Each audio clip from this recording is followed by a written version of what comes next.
اور قوم سمود کی طرف ان کے بھائی صالح کو بھیجا تو صالح نے کہا کہ اے قوم، اللہ ہی کی عبادت کرو، اس کے سوا تمہارا کوئی معبود نہیں۔ تمہارے پاس تمہارے پروردگار کی طرف سے ایک معجزہ آ چکا ہے، یعنی یہی اللہ کی اونٹنی تمہارے لیے معجزہ ہے، تو اسے آزاد چھوڑ دو کہ اللہ کی زمین میں چرتی پھرے، اور تم اسے بری نیت سے ہاتھ بھی نہ لگانا، ورنہ عذاب علیم تمہیں پکڑ لے گا۔ اور یاد تو کرو جب اس نے تم کو قوم عاد کے بعد سردار بنایا اور زمین پر آباد کیا کہ نرم زمین میں محل تعمیر کرتے ہو اور پہاڑوں کو تراش تراش کر گھر بناتے ہو،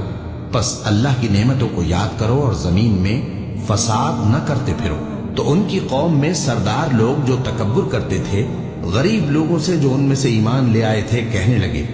بھلا تم یقین کرتے ہو کہ صالح اپنے پروردگار کی طرف سے بھیجے گئے ہیں؟ انہوں نے کہا، ہاں، جو چیز وہ دے کر بھیجے گئے ہیں ہم اس پر بلا شبہ ایمان رکھتے ہیں۔ تو سرداران مغرور کہنے لگے کہ جس چیز پر تم ایمان لائے ہو ہم تو اس کو نہیں مانتے۔